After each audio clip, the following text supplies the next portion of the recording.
Maayong gabi mga kaigsuunan o unsa man taknaa sa inyohang lugar o panahon. Kalipay na usab nato nga ang pulong sa Ginoo padayon nato makatunan kay ni atas mga katapusang bahin mahitungod sa pagtuon sa ato ang Church Covenant. Ang atong pagahisgutan karon kanang sitwasyon nga pananglitan mo balhin ka og Pinoy-anan. In the case you will be transferring residence. Busa akong pagbasahon ang nia sa atong Church Covenant kung matabo ka na nga mubalhin ka og Pinoy-anan. I will immediately join a Bible-believing church in the area or start a worship service in my house where I can carry out the principles and spirit of this covenant and be zealous in my efforts for its material and financial prosperity. Mga kaigsunan, mauni ang angayng paghimuon sa usa ka Kristohanon kung pananglitan naa siya sa nabalhin siya sa laing lugar. Dili kalikayan usahay tawag sa pag-eskwela, usahay mahimo kang transient. Og tawag kini may tungod sa trabaho, usahay you have to transfer residence really. Og dili mo na maayo nga mabiya nimo ang imuhang pagtuon sa pulong sa Ginoo. Ang nakaayo diri sa ato kay naay magamit ikaw nga atong online message. At this time do na tay mga online messages nga pwede ra sad makauban nimo ang ato mga kaigsuonan sa pagtuo. But you know, online messages alone are not enough. Tungod kay dinhe naamampod ang mga fellowship o panagtigom ug naapod tay mga church activities nga dili na gyud nato mahimo nga online at this time. Gawas lang niya ng atong Sunday school, morning worship, maingon man kanang ato nga midweek prayer meeting. Apan importante gyud kaayo nga masustain, mapadayon paranglitan ni balhin ka og lugar mahimong naa dinis Pilipinas o kaha sa laing mga kanasuran ang ato gyud nga handom nga mangita dayon ka og usa ka Bible believing church nga mapariho sa ato og mga practices aron masustain mapadayon ang imong handom nga magtubo diha sa espirituhanon. Magabasa ko gikan sa Hebrews chapter 10 verse 25. Not forsaking the assembling of ourselves together, as the manner of some is, but exhorting one another, and so much the more, as ye see the day approaching. Ang Dios magapanalangin sa mga pulong nga atong gibasa. Suma pa sa magsusulat sa Hebrewanon, diri sa kapitulo 10 ngadto sa bersikulo 25 nagaingon dinhi nga dili nato pasagdan o dili i-forsake kana bang moingon ta nga baliwala na ang mga panagtigom. Klaro ka ini bisan sa simple nga illustration nga ang kahoy, ang sugnod nga kahoy kung kini kauban sa uban pang mga sugnod may dako nga puruhan nga magdilaab, magsigag yun siya ug di siya mapaong. Pero usa lang ka kahoy imong gibutang diha sa imo nga gitak-ang bisag uga ang imong kahoy ngadto-ngadto mapalong gyud na siya kay nag-inusara raman. And that is a good illustration para sa fellowship nga pananglitan na kay mga kaubanan makadasig ka sa ila sila sab makadasig nga na nimo. Usabaya ni sa katuyuan sa lokal nga church nga gawas sa tuyo nato nga mapasidunggan, mahimaya ang ngalan sa Ginoo, kita usab makapalig-on usa ug usa. That is to edify a brother. Mo nang kinahanglan gyud ang fellowship.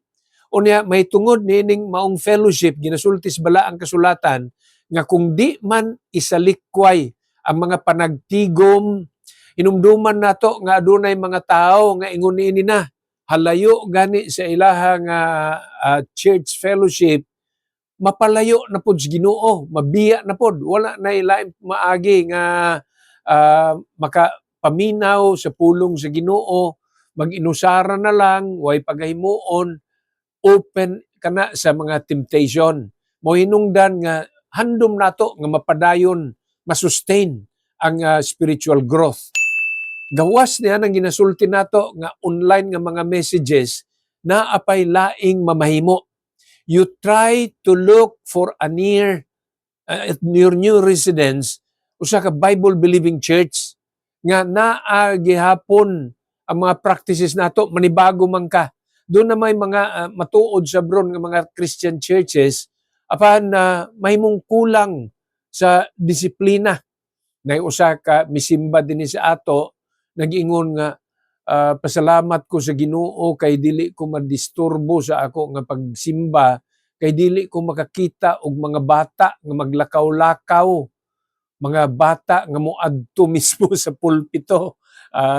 Siguro iyang papa ang nasa pulpito mo na iyang adtuon pod, maka-distract. Dili lang na mao mo'y pangitaon, it's not only on the discipline but the teachings of the scripture nga mao gyud ang ginawali og mga practices usab nga dili makahabol sa imuhang spiritual nga pangunawna, kanang dili ka mahimong sharp ba, madal yun noon.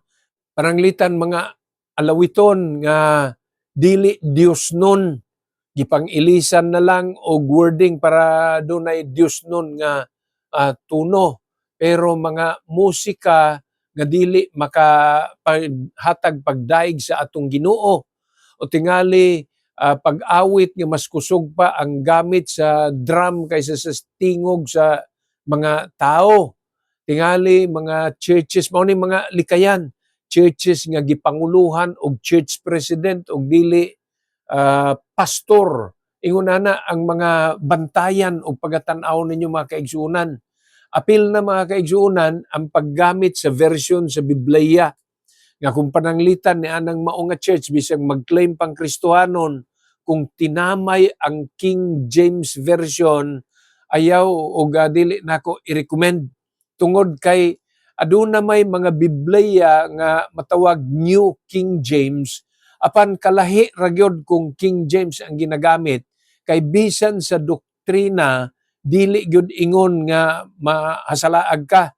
Usa lang ka ehemplo mga kaigsuonan nga kung nagatuo kita o ginapatigbabaw gyud nato kanang virgin birth of the Lord Jesus Christ, makita gyud nato nga usa ka ulay nga babae ang gigamit sa Dios nga mahimong inahan sa pagpakatao ni Hesus, ug siya si Maria nga kaniadto ulay gyud, birhen gyud, and it was really termed as virgin in the King James Version.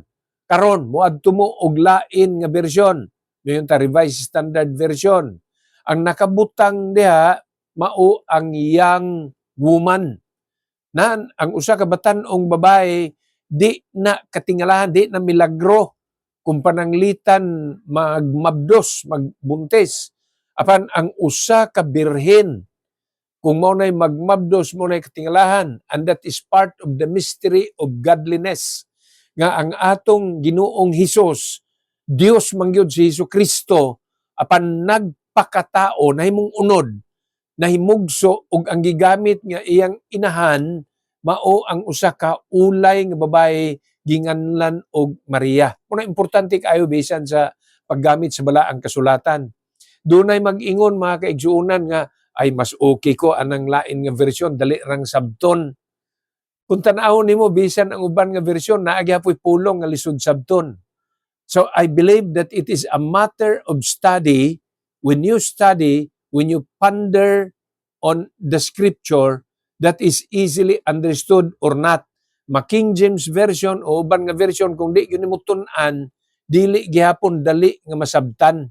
Nandinin lang kus kumpleto, kay tanan tun-an man gyud gihapon, dinhin lang tas kumpleto, kay daghan man yung gikuha, ilabi na sa bahin sa hamili o gamhanang dugo ni Hesus. Mauna nga mga statement, mauna nga mga kamatuuran ang ginakuha sa ubang version kung dili ni King James Version 1611. Tingali, maayo pod mga kaigsunan nga masabtan ninyo nga bisan mismo sa discipline sa church, kung pabaya sa oras ang pastor o ang magwawali, ang mga officers, ay lisod na nga magtubo. Mao na nga panawagan ko po sa inyo mga kaigsuonan dinhi sa Green Meadow Baptist Church ang oras importanteng bahin sa panimbahon o ang pagrespeto sa oras, pagtamod sa oras, pagrespeto po na sa oras sa ubang mga tao o schedule sa ubang mga tao. Mao na nga ilakip nato sa discipline dinhi, di lang dress code, di lang paggamit sa hustong version sa Biblia, apan ang time management. I-appeal po nato mga kaigsuonan nga ang usa ka bahin, direksyon o ministry sa church mao nang involvement sa missions. Mahimong mission nga dirira sa atong syudad, mahimong dirira sa Pilipinas, bisag dili pa foreign missions. Apan na dunay involvement sa missions. Unya ngadto-ngadto local, Philippines o kaha sa lain na sad nga bahin sa kalibutan. Pero importante nga may programa sa missions.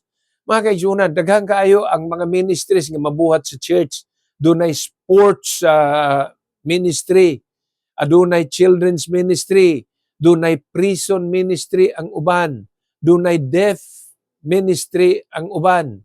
Apan hinumdumi lang yun ninyo nga kung magisgot man o nagkalain-laing ministries nga naagyod ang missions because we believe that it is the heartbeat of God.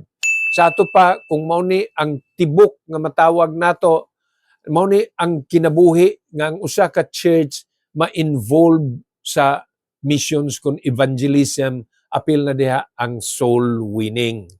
Nan, kung dili kini posible mga kaigsuonan, ang imong pagahimuon para mapadayon gihapon ang imong pagtubo isip Kristohanon, mauna ang pagsugod na lang gyud sa imong kaugalingon sa usa ka panagtigom diha sa imong panimalay, diha sa imong balay, kauban ang imong pamilya. Mao na ang pag-start.